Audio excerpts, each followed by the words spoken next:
What makes us human and makes us different than almost all other animals is the depth of our emotions.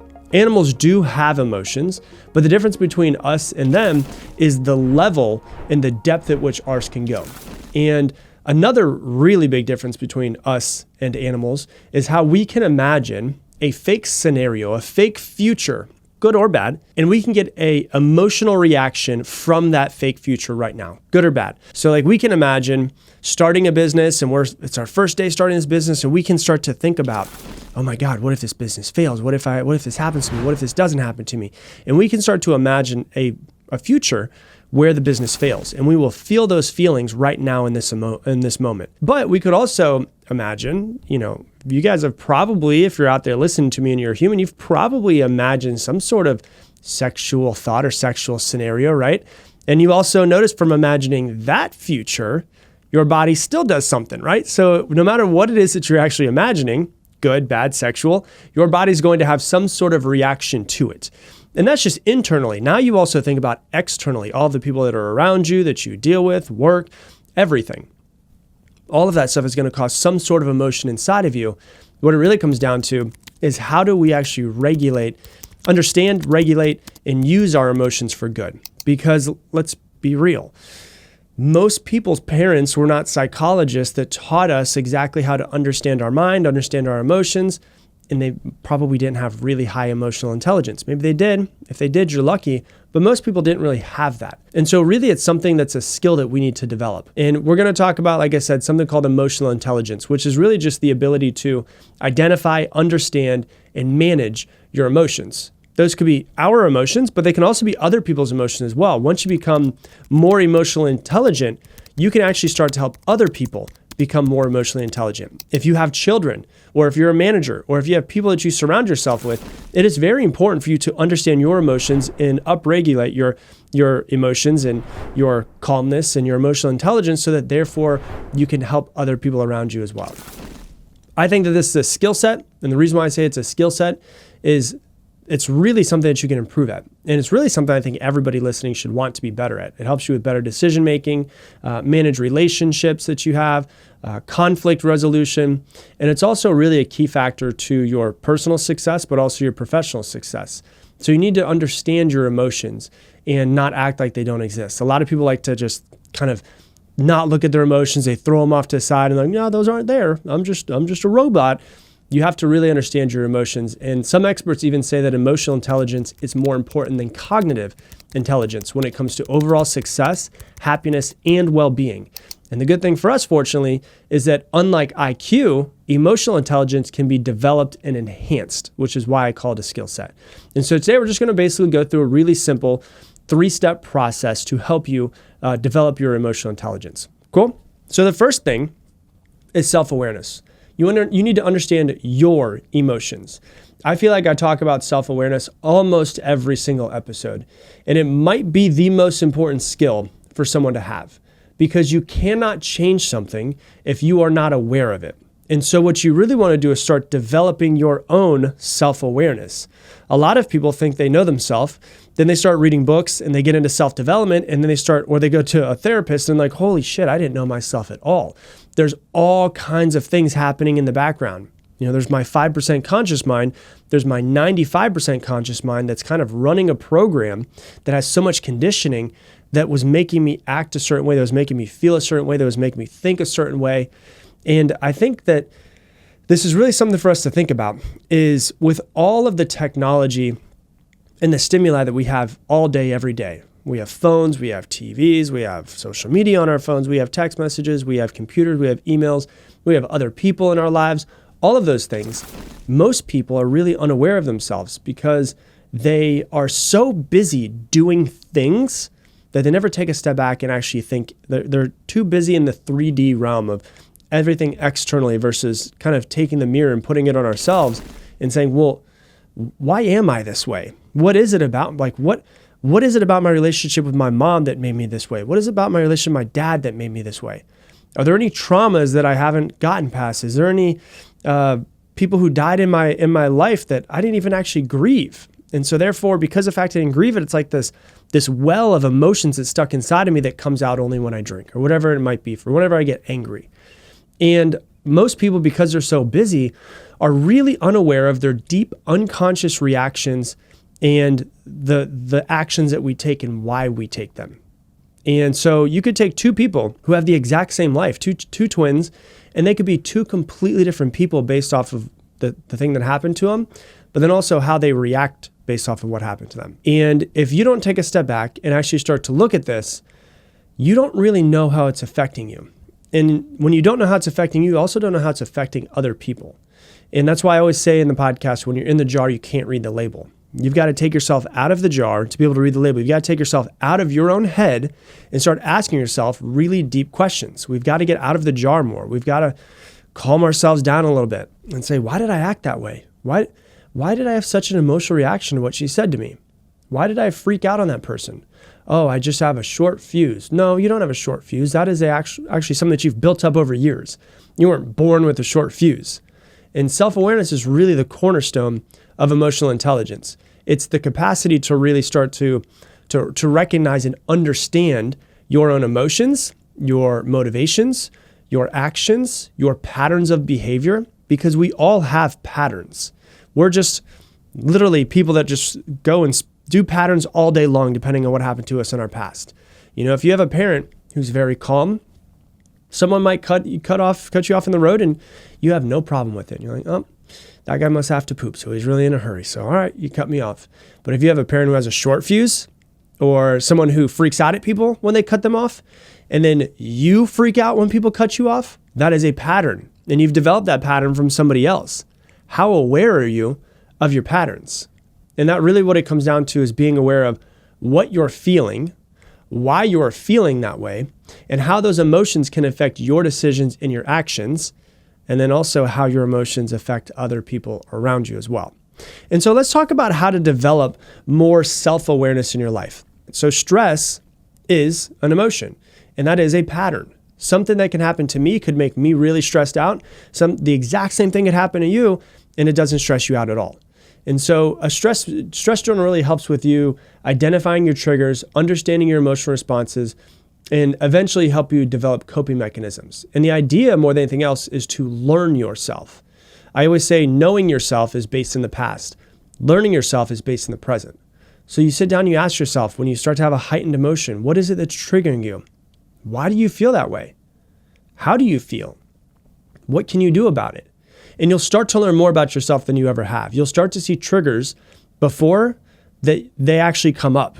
You'll start to see, oh, okay, I know that this thing right here really makes me anxious. Okay, I'm starting to see that I'm starting to notice my feelings, starting to notice my emotions, I'm starting to notice my chest get a little bit tighter. Okay, I'm about to get into a stressed, anxious state. Okay, why? Because, oh yeah, that's right, I've been here before. Okay, and what you do is you start to develop coping mechanisms to help you when you do get stressed.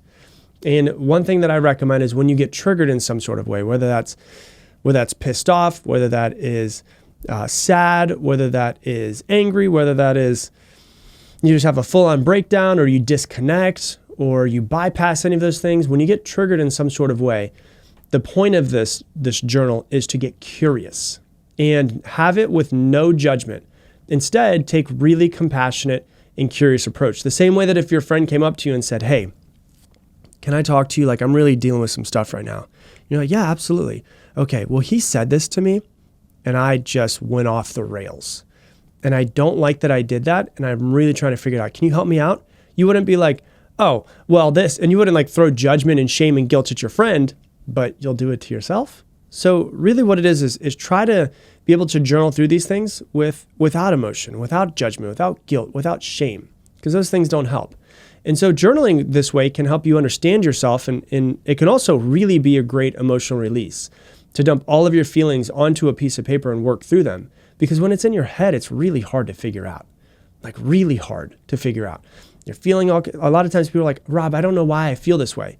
And I'm like, yeah, because it's in your head. Put it on paper, because when it's put on paper, it can be planned, it can be worked through, and you can start to figure yourself out. So that's a big tip that I'll give you to start to develop more self-awareness, is to have a stress journal, have a journal that you put your emotions down. You start asking yourself, how am I reacting? Why do I feel this way?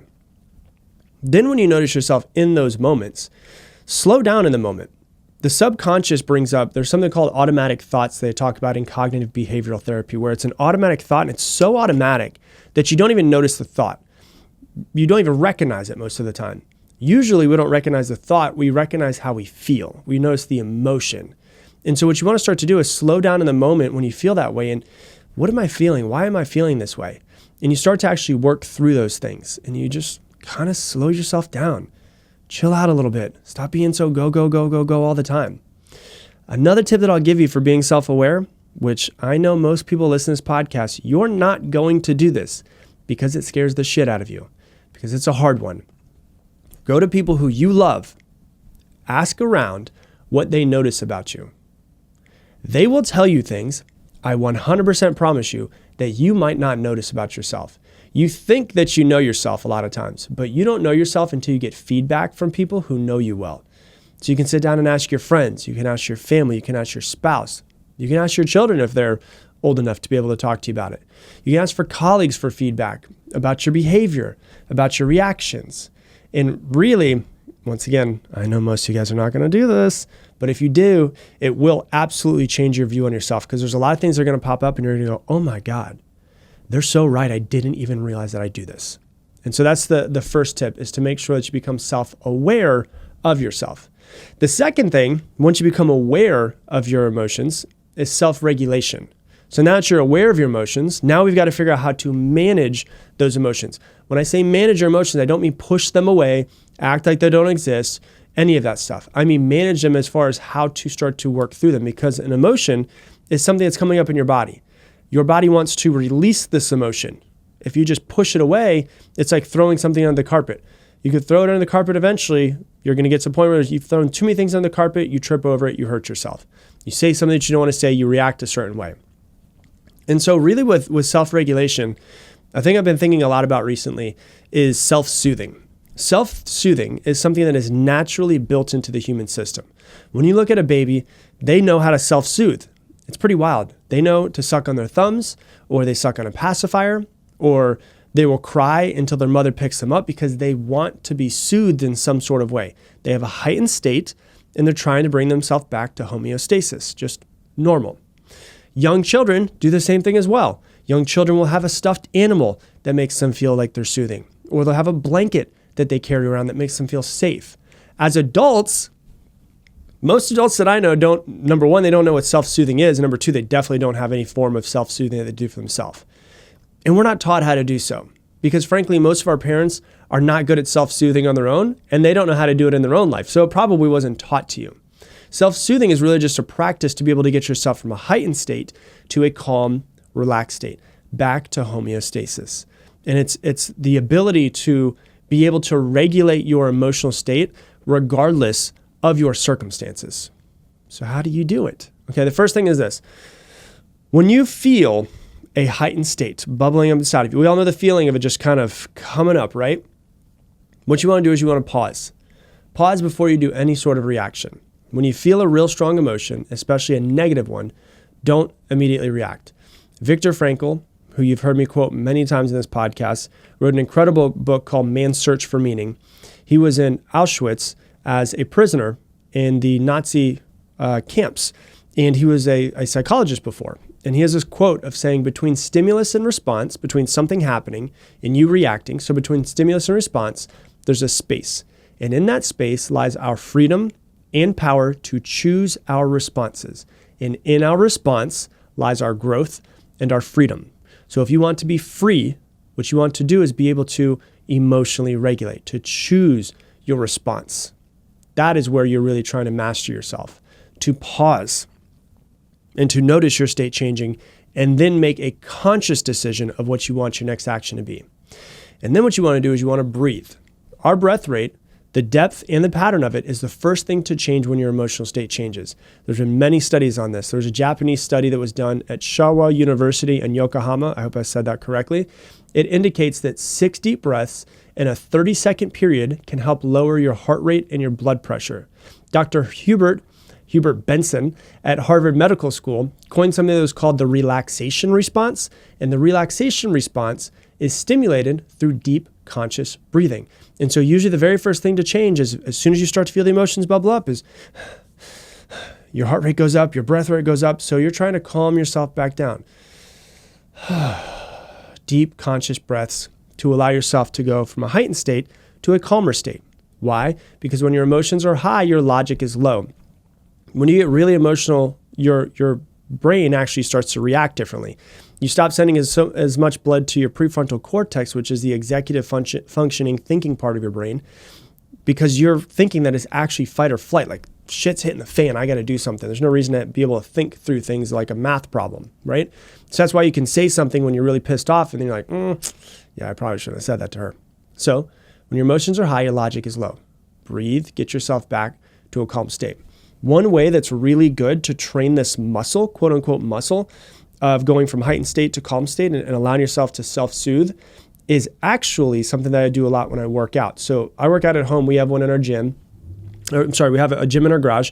And when I work out at home, I'll work out really hard for the sets and get into a heightened state. And then what I'll do is I'll set a timer for my 60 seconds or 90-second rest, and I'll close my eyes and I will try to breathe and slow myself down as much as possible. So I'm training my body and my brain to go from heightened state to calm state, from heightened state to calm state, from heightened state to calm state. I'm trying to train myself to calm as much as possible. This is not, I want to say this one more time. This is not bypassing emotions. What it is learning how to work with your emotions. And working out is a really good strategy for emotional training. So if you go for a run and you like running, do a really quick sprint, a 100-yard sprint. Get your breath up, get your heart rate up, close your eyes, and then try to calm yourself down as quick as possible through deep conscious breaths. That is actually training for your emotions.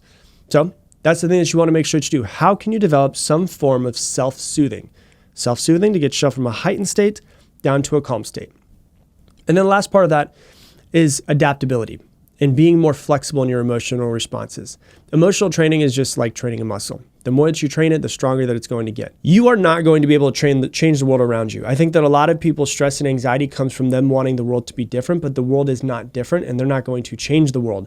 And so we need to get better at reacting to the world around you. You're not going to be able to train your mom into being different. She's been that way for 70 years or 60 years or whatever it might be.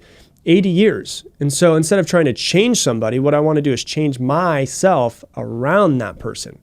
I got to get better at adapting instead of being like, oh, well, she's not that way. Now I'm pissed off. I bet you can think of someone that you know that no matter what happens to them, cool as a cucumber, right? They're always just calm. That right there is a skill. And it's a muscle that's been developed over years and years and years. And how to really start to develop it is to start being okay with change. Start being okay with the world not being the way that you want it to be.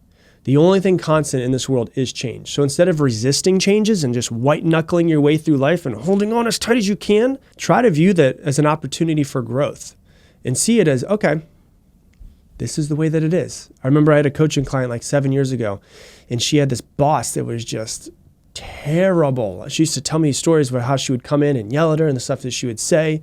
And she's like, Rob, I don't know what to do. She's just insane. I was like, okay, well, you could quit. And she's like, I can't really quit right now. And I was like, well, if you can't change your circumstances, the only thing you could change is you. And so you want to get better at your emotional responses. Why don't you see it as like a challenge? Every time you walk in the door, you're going to have this boss that's going to do some crazy stuff. She's going to say some crazy stuff. Why don't you view this as like walking into the dojo for your emotional intelligence, for calming yourself, for remaining calm and keeping, homeostasis no matter how crazy it gets. And so what she did is she started going into work, and her boss was just a complete nutbag. And she was just trying to, no matter what happens, she's not going to disturb my peace. Because your peace is something your peace is yours. That's something that you decide that you're going to be in. If somebody, quote unquote, somebody gets you out of your peace, you chose to get out of your peace. So how can you actually use it as training?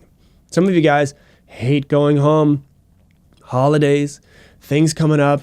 You're like, I don't know if I can do it. My parents are crazy. Okay, why don't you see it as a challenge? Another thing you do besides embracing change is learn from your mistakes, because you are human. You are going to f this up over and over and over and over and over and over and over again. You will not be perfect. So when you blow up at somebody and you say something you didn't mean, or you react in a defensive way, and you're like, man, I really screwed that one up. How can you learn from it? How can you learn to adapt and go, you know what? Yeah, I need to adapt myself. I need to change. How can I react better next time? Don't guilt and shame yourself. Use it as a lesson and a chance to get better next time. Rather than dwelling on all of your mistakes and then making yourself feel worse about this thing, use all of them as learning opportunities. Analyze what went wrong, what you could do differently, adapt, and then move forward. Because really what it comes down to is we're all in community with other people.